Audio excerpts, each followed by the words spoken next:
Hello, everyone. My name is Katherine Zellner, and I'm a PhD candidate at Drexel University. And today I'll be presenting my case study on designing icons to represent delays in time-critical medical events. The domain I'm working in is trauma resuscitation, where a team of clinicians work to stabilize a critically injured patient. Medical delays and errors during trauma resuscitations contribute to nearly half of preventable deaths in the trauma bay. To mitigate these delays, our research aims to develop an alerting system that will detect and alert medical teams to critical delays during trauma resuscitation to support timely and accurate decision-making.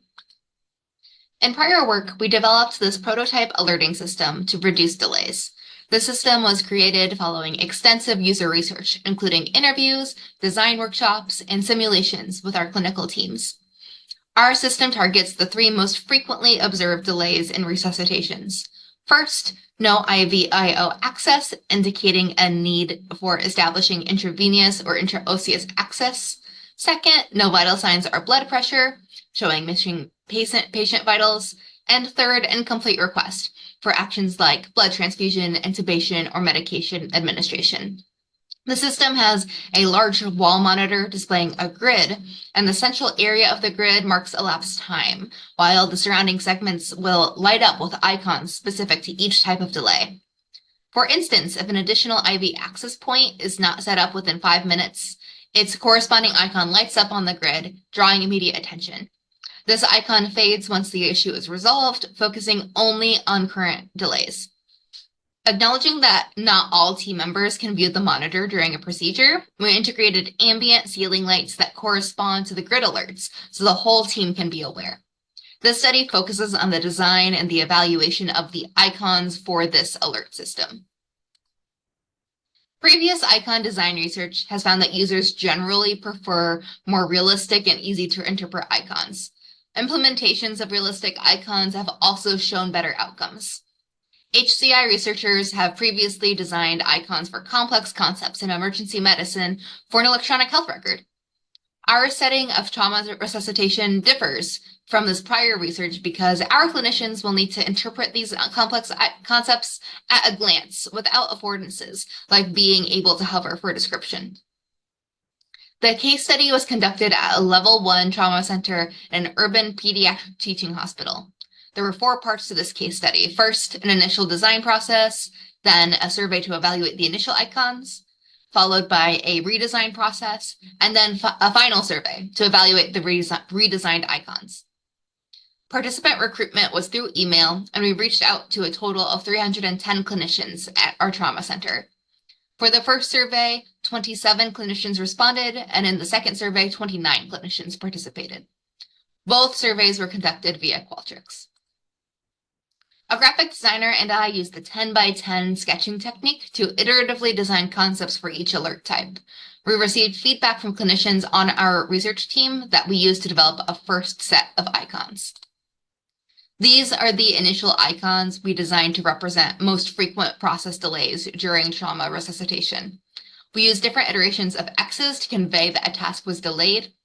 And for incomplete requests, we tried to convey the abstract concept via clipboard and speech bubbles. We evaluated this initial set of icons in the first survey, where we showed participants each icon, and then we asked them to write what they thought each icon depicted. We calculated the proportion of participants who correctly interpreted each icon as our interpretability metric. Then participants selected which icon they preferred most out of each delay type. And lastly, participants could provide more details about their reasoning of their choices via free text response. The no IV/IO alert was the most correctly interpreted icon of all the delay types. Still, icon A, the one on the left, was correctly interpreted 40% of the time, whereas icon B was correctly interpreted 60% of the time. The preferences were reversed, where icon A was more preferred at 60%. Several participants confused the icon with a blood bag, recommending adding more detail like a needle. Several participants also indicated that the X looked more like an instruction to not give fluid or to stop giving fluids, rather than indicating an absence or delay. Participants struggled more with the no vitals or blood pressure icons, with less than 20% of participants correctly interpreting each of them. C was the most correctly interpreted, but also the least preferred. Participants commented that the icon looked just like a black box and the large X confused them. A and B were split evenly for preference. For most of the incomplete request icons, only 1 or 2 participants correctly interpreted them. The exception was icon D, where 14% of participants correctly identified it as an incomplete request. However, 0 participants chose it as their preferred icon. Icon B, which was correctly interpreted by 1 participant, was preferred by 43% of participants. Overwhelmingly, participants generally did not like the designs. Participants recommended steering away from this abstract idea and instead picking specific tasks like intubation or blood transfusion. From the initial survey results, we found that our participants did not prefer what seemed to be the most easily interpretable icons, and this contrasted with icon design literature. The participants' comments also indicated preferences for more simple icons.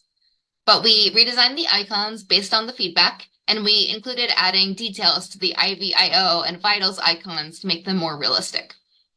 Because many participants recommended switching incomplete requests with specific tasks, we redesigned the corresponding icons into a graphical version and a simpler progress bar version. To assess if adding realism to the icon design helped, we evaluated these icons in a second survey. We asked participants to again interpret the icons and then rate them on different scales, including preferability, simplicity, and realism. We also introduced a version of each icon with added text in the preferability ranking to see if our clinicians preferred the addition of text.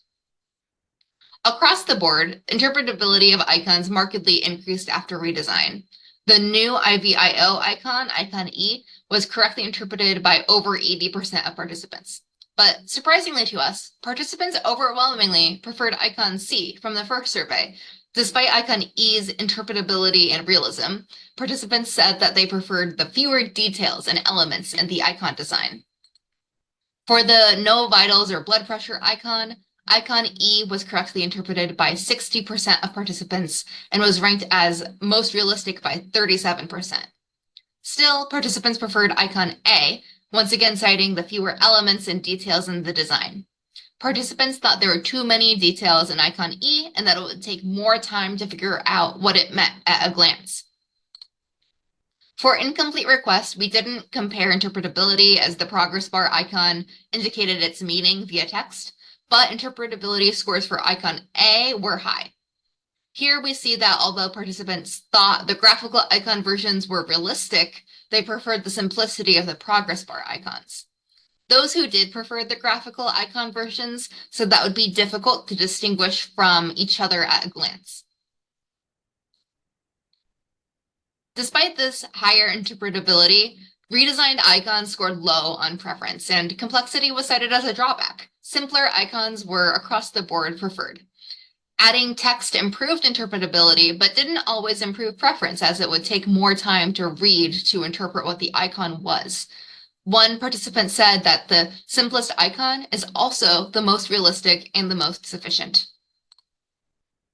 Through this icon design process for our time-critical teamwork, we identified 3 design guidelines. First, simplicity is key, as icons must be quickly recognizable for efficient decision-making. This emerged from participants struggling with complex icons under stress. Second, we learned to carefully use text and symbols, balancing clarity with simplicity, after noting that concise text aids comprehension, but too much can overwhelm the simplicity of an icon.